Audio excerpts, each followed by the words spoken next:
Good morning दोस्तों, Mirza sir classes में मैं आपका स्वागत करता हूं। और दोस्तों फिर से मैं आज आपके लिए वीडियो लेकर आया हूं। चैप्टर 8.1 त्रिकोणोमेट्री का क्लास 10th का मैथ्स लेकर आया हूं। और दोस्तों आज मैं फिर से आपको क्वेश्चन नंबर 8 बताने के लिए आया हूं दोस्तों, और ध्यान से वीडियो को जरूर देखिएगा दोस्तों। और एक बात मैं कहना चाहूँगा, अगर आप अभी वीडियोस को देख रहे हैं तो आप अपने बुक्स को और कॉपी कलम को लेकर के बैठिएगा, आपको ज़्यादा से ज़्यादा समझ में आएगा। और जितना आप लास्ट में वीडियो को फाइनल करने के बाद आप वीडियो को पॉज करके अपनी कॉपी में जरूर नोट कीजिएगा दोस्तों। ओके दोस्तों, तो चलिए स्टार्ट करते हैं। उससे पहले मैं आपको बताना चाहूंगा, अगर अभी तक आपने हमारे चैनल को सब्सक्राइब नहीं किया है तो चैनल को सब्सक्राइब करें और बेल आइकन को जरूर क्लिक करें दोस्तों। ओके दोस्तों, तो चलिए अब मैं स्टार्ट करने जा रहा हूँ क्वेश्चन नंबर 8। क्वेश्चन नंबर 8 में कह रहा है, यदि 3 कोट ए बराबर 8 है, 3 कोट ए बराबर 4 है, तो जांच कीजिए कि 1 माइनस टेन स्क्वायर ए बाय 1 प्लस टेन स्क्वायर ए बराबर कोस स्क्वायर ए माइनस साइन स्क्वायर ए है या नहीं। ओके दोस्तों, मतलब एलएचएस और आरएचएस में दोनों में दिया है, तो ध्यान से देखिए, दोनों का आपका वैल्यू निकाल के देखना है। तो आपका 8 नंबर का क्वेश्चन है कि 3 कोट ए बराबर 4 दिया हुआ है और आपको जांच करने बोल रहा है 1 प्लस टेन स्क्वायर ए बटे 1 माइनस है, 1 माइनस और 1 प्लस टेन स्क्वायर ए इक्वल दिया हुआ है कॉस स्क्वायर ए माइनस साइन स्क्वायर ए। ओके दोस्तों, तो आपको देखिए, इससे आपको देखना है, इसमें भी आपको वैल्यू बैठा करके और इसमें भी बैठा करके क्या दोनों का आंसर एक जैसा आता है या नहीं। ओके दोस्तों, तो आपको मैं चलिए एक फिगर बना करके दिखा रहा हूँ। एक समकोण चतुर्भुज का फिगर बनाना है और आपको जो है ये देखिए, और इसमें 20 समकोण है आपका। ओके दोस्तों, आपका 20 समकोण है और ए के रिस्पेक्ट में लिया, देखिए cot A, tan A, cos A, sine A, मतलब इसमें जो काम किया है वो ए के रिस्पेक्ट में काम किया है, ए के रिस्पेक्ट में काम किया है। तो आपका जो ये जो हमारा भुजा होगा, ये होगा आधार। क्या होगा दोस्तों? आधार होगा। और ये जो भुजा होगा वो होगा लंब, और ये जो होगा वो होगा कर्ण। ओके दोस्तों, जिसे इंग्लिश में इसे बी से डिनोट करते हैं और इसे पी से और इसे एच से। ओके दोस्तों, अब ध्यान से देखिए, अब आपको सबसे पहले यहाँ इसको सॉल्व करना है। तो कैसे?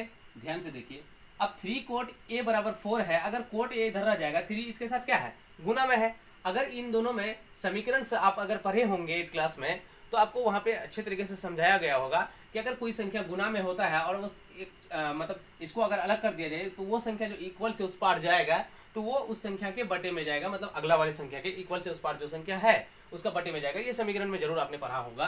तो ध्यान से देखिए, तो कॉट ए बराबर यहाँ पे हो जाएगा 4/3। ओके दोस्तों, तो 4/3 जो है, अब यहाँ पे आपको सबसे पहले ये समझना है कि ये जो समकोण त्रिभुज है, तो इसमें आधार है ये 4 या लंब है या कर्ण है, क्या है, आपको ऐसे समझ में नहीं आएगा, कभी नहीं समझ में आएगा दोस्तों।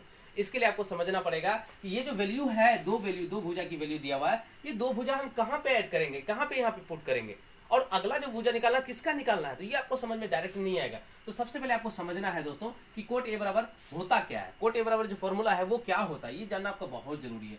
ओके दोस्तों, तो कोट ए बराबर निकालने के लिए आपको मैंने हर एक वीडियो में मैं जरूर बताता हूँ कि पंडित बद्री प्रसाद हरी बोल को जरूर याद रखिएगा दोस्तों, आपको क्लियर आ जाएगा। ये होता है साइन, ये होता है कोसेक, और इसका उल्टा जो है कोसेक से कोट होता है। कोट बराबर देखिए बी बटे पी हो रहा है, बी बटे पी का मतलब है आधार, बी बटे मतलब बी से बेस मतलब आधार, और पी से परपेंडिकुलर मतलब लंब होता है। इसका मतलब बी के बदले में है, हम यहाँ पे लिख सकते हैं ए बी। तो ए बी का जो वैल्यू होगा वो चाहे तो ऐसे लिख सकते हैं, कोट ए बराबर जो होता है ए बी बटे बी सी, ऐसा भी लिख सकते हैं आप चाहेंगे तो। अगर ये तो डायरेक्ट आप मान बैठा सकते हैं, तो इसका मतलब ए बी बराबर 4 हो जाएगा और बी सी बराबर 3 हो जाएगा, आराम से हो जाएगा। क्यों? क्योंकि बी बटे पी हुआ तो बी मतलब बेस, पी से परपेंडिकुलर, इसका मतलब इसका उल्टा करना है ना कोट का। तो यहाँ पे इसका मतलब है कि इसका जो वैल्यू है वो हमारा आया है, ध्यान से देखिए 4, ये आ गया 4 और ये आ गया आपका 3, ये आपका जो है इसका वैल्यू है और ये बी सी का वैल्यू है। ओके दोस्तों, ये आपको समझना बहुत जरूरी है। तो इसका मतलब है कि जब ए बी और बी सी का वैल्यू आ गया, इसका मतलब है कि आपका आधार और लंब का वैल्यू आ चुका है, मतलब कर्ण का वैल्यू आपके पास नहीं है। तो सबसे पहले जो आपको सॉल्व करने के लिए, इसे सॉल्व करने के लिए, इसे सॉल्व करने के लिए आपके पास कर्ण का होना बहुत जरूरी है, तीनों भुजा का होना बहुत जरूरी है, क्योंकि दूसरी और एक भुजा रहेगी लेकिन तीसरी नहीं रहेगी, तो ये संभव नहीं है कि इसे आप सॉल्व कर सकते हैं। इसी वजह से हमें तीनों भुजा की मान निकालना बहुत जरूरी है। तो हमने पढ़ा होगा, बचपन में भी पढ़ा है, मतलब 8 क्लास में या 9 क्लास में भी पढ़े होंगे, तो अभी भी मैं आपको दिखा रहा हूँ। त्रिभुज ABC में ध्यान से देखिए, पाइथागोरस प्रमेय से, यहाँ लिखना है पाइथागोरस प्रमेय से। ओके दोस्तों, तो पाइथागोरस प्रमेय से AC का वैल्यू निकालना है, तो AC स्क्वायर बराबर हो जाएगा AB square plus BC square. Okay दोस्तों, तो AB का जो वैल्यू हुआ वो 4 का स्क्वायर प्लस BC का जो वैल्यू हुआ वो 3 का स्क्वायर। 4 का स्क्वायर मतलब 16 प्लस 3 का स्क्वायर 9, और 16 और 9 को अगर ऐड करेंगे तो 25। AC स्क्वायर का जो वैल्यू आया वो आया 25, और AC का जो वैल्यू आएगा वो हो जाएगा √25, क्योंकि स्क्वायर इधर से अगर खत्म हो जाएगा तो अगले को वो रूट ट्रांसफर कर देगा, इसलिए AC का जो वैल्यू होगा वो होगा 5। अब देखिए AC का भी वैल्यू आ चुका है, हमारे पास 5 आ चुका है। ओके दोस्तों, हमारे पास AC का भी वैल्यू है, BC का भी वैल्यू है और AB का भी वैल्यू है। अब हम इसे आराम से इसे सॉल्व कर सकते हैं दोस्तों। तो यहाँ पे देखिए, इसको थोड़ा देर के लिए याद रखिएगा ताकि आपको काम में आ जाए। तो यहाँ देखिए 1 माइनस 10 स्क्वायर ए है, तो 1 माइनस 10 स्क्वायर, 1 माइनस तो रखेंगे, लेकिन 10 बराबर जो है फॉर्मूला आपको बैठाना है, तो क्या बैठाना, क्योंकि आप direct A B B C A C तो नहीं बैठा सकते हैं, आपको समझ होना चाहिए कि 10 बराबर होता क्या है। 10 बराबर जो फॉर्मूला होगा वो क्या होगा, देखिए P बटे B हो रहा है, 10A बराबर P बाई B हो रहा है, तो P बाई B का मतलब हुआ कि P बाय B मतलब BC बटे AB हो जाएगा। ओके दोस्तों, इसका मतलब है BC बटे AB, और साथ में इसके ऊपर स्क्वायर लगा हुआ है तो इसके ऊपर भी स्क्वायर लगा देंगे। ओके दोस्तों, चाहेंगे तो आप डायरेक्ट मान बैठा सकते हैं, ये लिखना कोई जरूरी नहीं, लेकिन मैं फिर भी लिख दे रहा हूँ ताकि आपको ज़्यादा से ज़्यादा समझ में आए। तो इसका भी सेम वही होगा, BC बटे AB का स्क्वायर। ओके दोस्तों, तो ध्यान से देखिए, 1 माइनस BC का जो वैल्यू हुआ, देखिए BC का वैल्यू कितना है 3, और AB का जो वैल्यू है वो है आपका 4, और इसका स्क्वायर बटे 1 प्लस सेम वही 3/4 का स्क्वायर।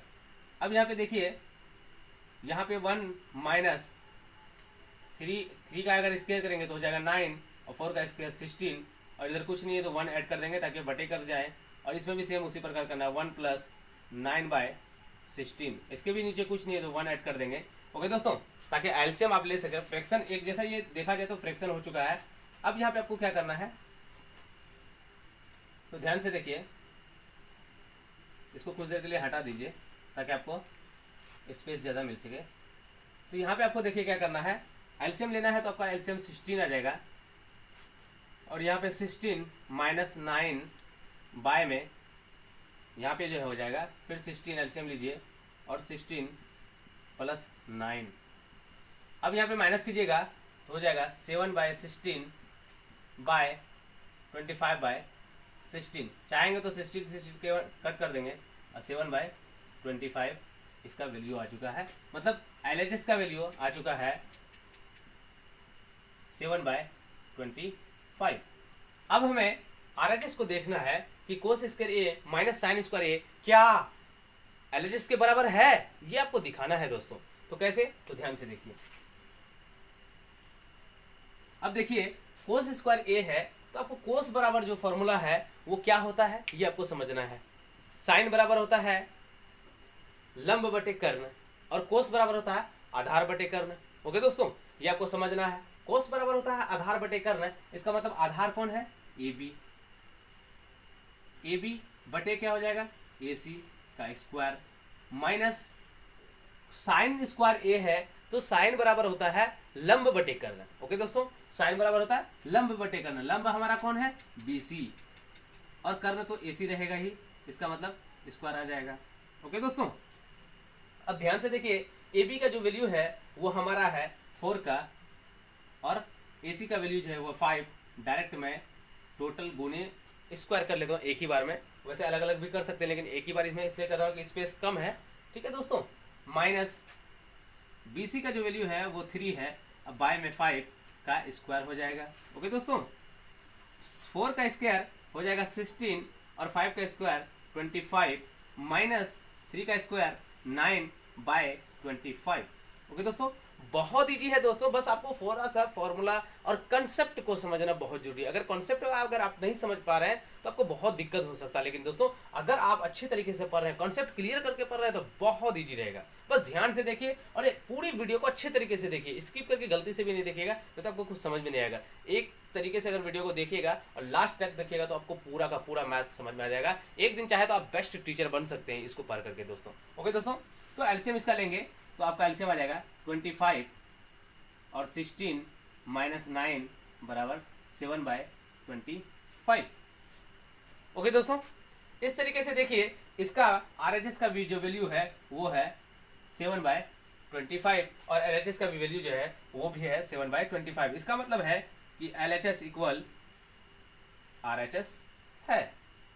ओके दोस्तों, एलएचएस बराबर आरएचएस है, इसलिए कह रहा है कि 1 माइनस टेन स्क्वायर ए बाय 1 प्लस टेन स्क्वायर ए बराबर कोस स्क्वायर ए माइनस साइन स्क्वायर ए क्या बराबर है क्या? ये सही है। तो इस तरीके से देखिए कि इनका जो है बहुत इजी है, बहुत इजी है। एक बार मैं रिपीट कर रहा हूँ, ध्यान से देखिए। 3 कोट ए बराबर 4 और कोट ए बराबर 4/3 हो जाएगा और कोट ए का जो वैल्यू मैंने फॉर्मूला बताया आपको A B by B C हो जाएगा। अब देखिए ध्यान से, त्रिभुज एबीसी में पाइथागोरस प्रमेय से आप ये मान निकाल लीजिएगा एसी का। एसी का मान निकालने के बाद आप इसके आधार पे एलएचएस का मान निकाल लीजिए। 1 माइनस टेन स्क्वायर ए 1 प्लस टेन स्क्वायर ए, तो 10 का जो फॉर्मूला होगा वो बीसी बटे ए बी का होगा, साथ में स्क्वायर लगा इसलिए स्क्वायर लगा दिया, बटे में भी है सेम इसी प्रकार लिख दिया। अब बीसी का जो वैल्यू होगा मैंने बीसी की जगह पे बैठा दिया, एबी का जो वैल्यू होगा एबी की जगह बैठा दिया। इस तरीके से बहुत आसान है। बचपन में आप जरूर पढ़े होंगे फ्रैक्शन को, भिन्न का जोड़ घटा को पढ़े ही होंगे, तो बहुत आसान है। इस तरीके से भिन्न का जोड़ घटा निकाल लीजिएगा। अब देखिए एलएचएस का वैल्यू 7/25 आ गया। अब आरएचएस है कोस स्क्वायर ए माइनस साइन स्क्वायर ए, तो कोस स्क्वायर ए माइनस साइन स्क्वायर ए कोस स्क्वायर बराबर मैंने आपको फॉर्मूला निकाल के दिखाया ए बी बटे ए सी, इसका भी बीसी बटे ए सी। इस तरीके से आप जो है इसका भी मान रख लीजिएगा। मान निकालने के बाद जो आप बचपन के तरह फ्रैक्शन का घटा कर लीजिए और देखिए माइनस इसका जो है इतना माइनस करने के बाद आपका 7/25 इसका भी आ चुका और 7/25 इनका भी आ चुका। इसका मतलब एलएचएस बराबर आरएचएस। ओके दोस्तों, तो आपको वीडियो आप थोड़ा सा समझना पड़ेगा और अच्छे से समझना पड़ेगा। कोई भी दिक्कत हो तो आप वीडियो को रिपीट करके देखिएगा, रिवाइंड करके देखिएगा तो ज़्यादा से ज़्यादा समझ में आ जाएगा। और दोस्तों मैं बताना चाहूँगा कि अगर अभी तक आपने हमारे चैनल को सब्सक्राइब नहीं किया है तो चैनल को सब्सक्राइब करें और बेल आइकन को जरूर क्लिक करें दोस्तों। और वीडियो को लाइक और शेयर जरूर कीजिएगा दोस्तों। शेयर करने से और भी स्टूडेंट जो लोग घर में बैठे हैं आज लॉकडाउन की वजह से मैट्रिक का पढ़ाई नहीं कर पा रहा है 10th का, जिसके कारण जो है अगर ये वीडियो से ट्रांसफर हो जाए, मिल जाए, आपके शेयर करने से अगर वो वीडियो मिल जाता है तो हो सकता है कि वो भी पढ़ाई कर सके दोस्तों आपकी तरह। और दोस्तों आप मैं थोड़ा सा साइड हो जा रहा हूँ, आप इसका स्क्रीनशॉट ले लीजिए चाहे तो, या तो बुक पे आप स्टॉप करके आप कॉपी पे नोट कर लीजिएगा या तो स्क्रीनशॉट ले लीजिए। ओके दोस्तों, ध्यान से देखिए।